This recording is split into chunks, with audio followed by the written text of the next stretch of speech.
एक पार्टी जिसने कभी मात्र 2 सीटें जीती हों और आज पूरे भारत देश पर राज कर रही हो। लेकिन सच तो ये है कि इस कहानी की शुरुआत सत्ता से नहीं बल्कि एक ऐसी हार से हुई थी जिसके बाद इस पार्टी को पूरी तरह से खत्म मान लिया गया था। तो फिर अचानक ऐसा हुआ क्या कि ये पार्टी सिर्फ बची ही नहीं बल्कि भारत की सबसे ताकतवर शक्ति बनकर बाहर आई। 6 अप्रैल 1980 एक ऐसा दिन जब दिल्ली में कुछ लोगों ने मिलकर एक बड़ा फैसला लिया। एक ऐसा फैसला जो आने वाले समय में भारत की राजनीति का सबसे बड़ा टर्निंग पॉइंट बना।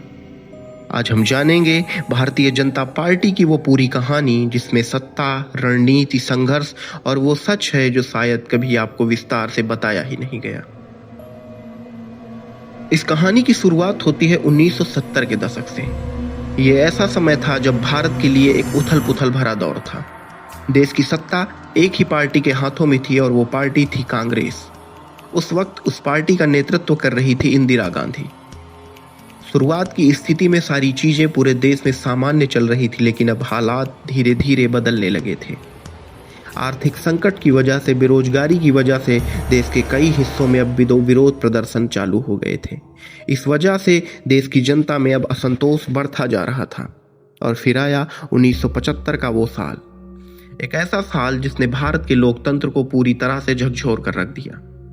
देश में इंदिरा गांधी द्वारा उस वक्त इमरजेंसी लागू कर दी गई, जिसमें मीडिया की सेंसरशिप बंद कर दी गई, नेताओं की गिरफ्तारी चालू हुई और आम जनता की आवाज पर अब रोक लगने लगा। यह सिर्फ एक राजनीतिक फैसला नहीं था, ये वो दौर था जब लोगों को महसूस हुआ कि अब आजादी उनके हाथों से छिन रही है। लेकिन इतिहास गवाह है कि हर दबाव के बाद एक ऐसा विस्फोट जरूर होता है, और वो विस्फोट हुआ 1977 के चुनाव के रूप में। जब चुनाव हुए तो जनता ने अपना फैसला सुना दिया। कांग्रेस पार्टी अब सत्ता से बाहर हो गई थी और पहली बार भारत में एक नई सरकार बनी, जनता पार्टी। जनता पार्टी कई अलग अलग विचारधाराओं का मेल थी, जिसमें समाजवादी विचारधारा के लोग, राष्ट्रवादी विचारधारा के लोग और दक्षिणपंथी विचारधारा के लोग सब एक साथ कांग्रेस जैसी पार्टी को हराने के लिए एकत्रित हुए थे। लेकिन ये एकता ज्यादा दिनों तक टिकी नहीं। अंदर ही अंदर उनके बीच मतभेद बढ़ने लगे और इस विवाद का सबसे बड़ा कारण बना आरएसएस। कुछ लोग चाहते थे कि आरएसएस की दूरी पार्टी से हो जाए, जबकि कुछ लोगों के लिए आरएसएस ही उनकी सबसे बड़ी पहचान थी। अब यही टकराव धीरे धीरे काफी गहराता चला गया और सरकार पूरी तरह से कमजोर होने लगी। और आखिरकार वो समय आया जब जनता पार्टी पूरी तरह टूट गई। ये सिर्फ एक पार्टी का टूटना नहीं था, ये एक ऐसे नए युग की शुरुआत थी जिसने पूरी भारत की राजनीति को बदल कर रख दिया। 6 अप्रैल 1980 को एक नई शुरुआत हुई, जब कई लोगों ने मिलकर एक फैसला लिया कि अब एक नई पार्टी बनाई जाएगी जिसका नाम होगा भारतीय जनता पार्टी। और उस पार्टी का गठन किया गया और उसका नेतृत्व सौंपा गया अटल बिहारी वाजपेयी को।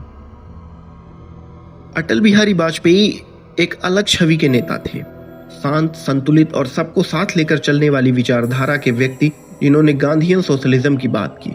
लेकिन राजनीति सिर्फ विचारों से नहीं चलती, रणनीति भी उतनी ही जरूरी होती है। और यही बात आगे चलकर बीजेपी की सबसे बड़ी ताकत बनने वाली थी। फिर आया 1984 का एक ऐसा समय जब इंदिरा गांधी की हत्या हो चुकी थी। पूरा भारत देश एक बहुत बड़े सदमे में था, पूरा देश भावनाओं में डूबा हुआ था। और इसी माहौल में दोबारा चुनाव हुए और परिणाम आया कि बीजेपी को मात्र 2 सीटें मिली, और सिर्फ 2 सीटों का मतलब था कि बीजेपी वो चुनाव हार चुकी थी। ये वो पल था जब कई लोगों ने माना कि ये पार्टी अब यहाँ खत्म हो जाएगी। लेकिन अक्सर सबसे बड़ी कहानियां सबसे बड़ी हार से ही शुरू होती हैं, और कुछ ऐसा ही हुआ बीजेपी के साथ। हार के बाद बीजेपी ने खुद को बदला, अपनी रणनीतियों में बदलाव किया और अब फोकस किया कि अब पूरी देश में अपनी पहचान को मजबूत करना है। उसी वक्त पूरे देश में एक मुद्दा जोर शोर से चल रहा था, राम मंदिर आंदोलन का।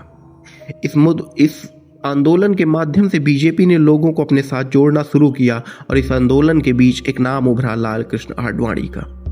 1990 में उन्होंने एक रथ यात्रा निकाली। ये सिर्फ एक यात्रा नहीं थी, ये एक राजनीतिक लहर थी जिसकी वजह से लोग बीजेपी से जुड़ने लगे। लोग बीजेपी से जुड़ने लगे थे, उनकी भावनाएं जुड़ने लगी थी और धीरे धीरे बीजेपी पार्टी अब पूरी तरह मजबूत होती गई। बीजेपी की सबसे बड़ी ताकत उस वक्त उसकी बनी उसका संगठन। ग्राउंड लेवल पर काम करने वाले कार्यकर्ता अब हर गांव, हर शहर में मौजूद थे और चुनाव के समय ये नेटवर्क अब एक मशीन की तरह काम करने लगा था। और इसका परिणाम स्वरूप ये हुआ कि 1996 में बीजेपी सबसे बड़ी पार्टी बनी और 1998 में बीजेपी ने अपनी स्वयं की सरकार बनाई और यहीं से भारत की एक नई राजनीतिक कहानी शुरू हुई।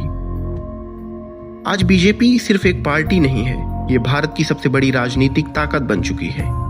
लेकिन ये सवाल आज भी लोगों के मन में है कि क्या ये सिर्फ जनता का समर्थन है या दशकों से चली आ रही एक सोची समझी रणनीति।